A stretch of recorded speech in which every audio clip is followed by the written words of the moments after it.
do Espírito Santo neste lugar, eu já estou sendo ministrado pelo Senhor, amém? A presença do Senhor neste lugar é notória, ela é perceptiva, e quando a gente ouve os cantos e ouve as ministrações que estão sendo feitas neste lugar, eu fico imaginando, só não ver o que Deus está para fazer quem realmente está cego. Eu acho que você não ouviu, só não vê o que Deus está para fazer quem está cego. Mas nós que temos os nossos olhos abertos, podemos ver o que Deus está para fazer nessa cidade, amém? Irmãos, eu senti a presença de Deus impactando essa cidade de Salto São Francisco. Nós seremos um dos focos do grande avivamento que o Senhor vai derramar nesta beárea. Eu creio que nesses dias nós vamos ver a movimentação do Espírito de forma sobrenatural. Onde quer que você vai ser impelido pelo Espírito Santo a pregar o Evangelho. Você não vai conseguir ficar calado. Quando você vê uma pessoa, seja ela de qualquer nacionalidade, o Espírito Santo vai tomar posse de você e vai te usar como instrumento para a pregação do Evangelho de Deus. Eu creio nisso. Nessa semana algo grande do Senhor está para acontecer. A nossa vitória já está garantida pelo sangue do Cordeiro, e nessa semana nós vamos incendiar essa cidade, agora de forma espiritual, amém? Todos saberão daquela igreja que pegou fogo, está em fogo, mas pelo Espírito Santo de Deus sobre nós, amém? Será que você pode dar uma glória a Deus por isso? Amém, aleluia, glória ao nome do Senhor. Se você tem uma Bíblia e puder abrir comigo em Mateus capítulo 13, eu preciso ser breve, porque nós temos já usado, graças a Deus, sabiamente o tempo, mas todo o tempo é importante, todo o tempo nós precisamos de usar com sabedoria. Capítulo 13 de Mateus, na semana passada o pastor pregou nesse mesmo capítulo, não tendo já ideia do que estaria sendo feito essa semana. Nós buscamos ao Senhor o ano passado, e ele já mencionou isso antes, mas só para aqueles que ainda não ouviram, buscando direção de Deus, todos os pastores, do que estaríamos ministrando nesse mês de outubro.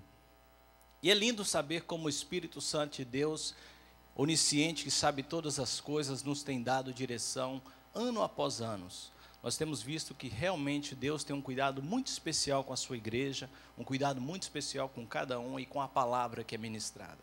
Deus havia nos dito, através de oração e de busca, de compartilhar um com os outros dos pastores, que nós estaríamos falando sobre luta, batalha espiritual nesse período. E na semana passada, quando o pastor trouxe a palavra, ele falou de colheita, ele falou sobre a importância de nós plantarmos coisas boas para colhermos coisas boas.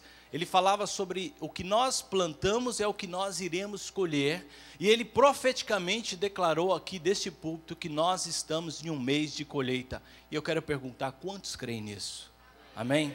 Nós estamos no mês de colheita. Tudo que você plantar, bom ou ruim, você vai colher.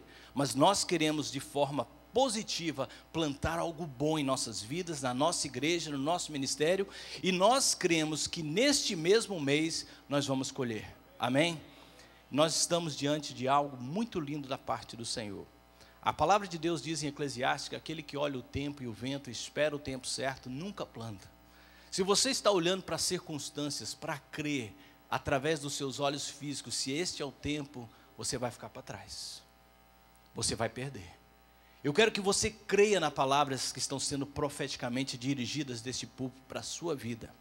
Irmão, Deus não é um Deus de brincadeira, Deus é um Deus sério, que te ama de verdade. E através da palavra, Deus tem te dado direção. A palavra de Deus diz em Salmos que lâmpada para os nossos pés é a palavra de Deus, ela é luz para os nossos caminhos. Quando a palavra de Deus é proferida na sua vida, você precisa de crer que aquilo é o instrumento de Deus para te guiar. Este é o instrumento de Deus para trazer direção na tua vida. Este é o instrumento de Deus para não te fazer cair. Quando você tem lâmpada nos teus pés, num lugar obscuro, você vai ver com clareza. E você não vai vacilar. E você vai continuar em vitória. Deus tem nos dado palavra, e você precisa a palavra de Deus na tua vida. Você precisa de crer que este é o tempo de colheita na tua vida. Pastor, eu não estou vendo, as coisas tão difíceis lá fora. Você não tem que ver, você tem que crer na palavra de Deus. Você tem que colocar em prova a tua fé e exercitar diante do Senhor que você está pronto para ver colheita na tua vida. E nós recebemos essa palavra, eu recebi na minha vida que é um tempo de colheita. Hoje dá início a algo novo na minha vida. Eu louvo a Deus pela oportunidade, pela graça de Deus nesses anos. Já são quase 9 anos como pastor assistente, não tempo integral. Mas eu creio, e nós orávamos, que meu tempo chegou de deixar tudo e estar diante do Senhor, corpo, alma e espírito completo. Para me poder dar mais, eu preciso de ter mais tempo. Mas eu creio que quando nós estamos no nosso tempo, seja ele pouco ou não, nós temos que ser fiel. Amém? Deus jamais vai colocar algo grande na sua mão, se você no pouco não for fiel.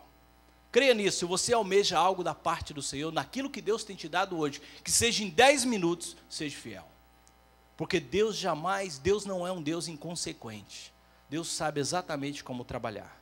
E Deus sabe exatamente como dar as coisas na nossa mão no tempo certo. E eu falei, Senhor, este é o tempo.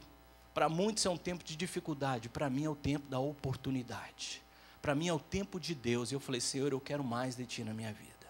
Então marca hoje a minha vida com algo importante. Não foi programada essa viagem do pastor. Eu estaria iniciando na igreja essa semana, mas Deus na sua onisciência sabia e me deu a oportunidade de trazer a palavra de Deus para você essa manhã. Continuo falando noite, porque prego muito à noite em São Rafael. Mateus capítulo 13, se você tem a sua Bíblia aberta, na continuação da mensagem que foi trazida semana passada, nesse capítulo, Jesus ministra uma outra parábola.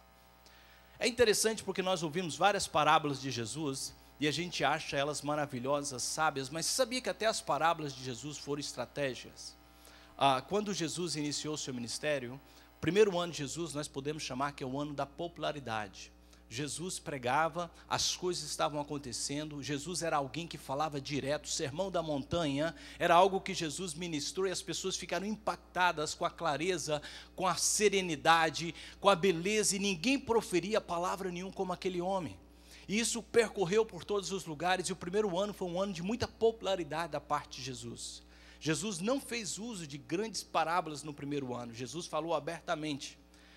Por causa dessa popularidade, os religiosos da época começaram a perceber que as pessoas estavam dando muita atenção para esse então marceneiro que surgiu, esse homem da Galileia, que de repente começou a curar e falar de forma maravilhosa. Então os fariseus começaram a perseguir Jesus e procurar ver o que ele dizia para colocar em contradição, para confrontá-lo. E você vai encontrar várias vezes no segundo ano do ministério de Jesus, onde esses fariseus chegavam e tentavam fazer com que aquilo que Jesus falava se voltasse contra ele.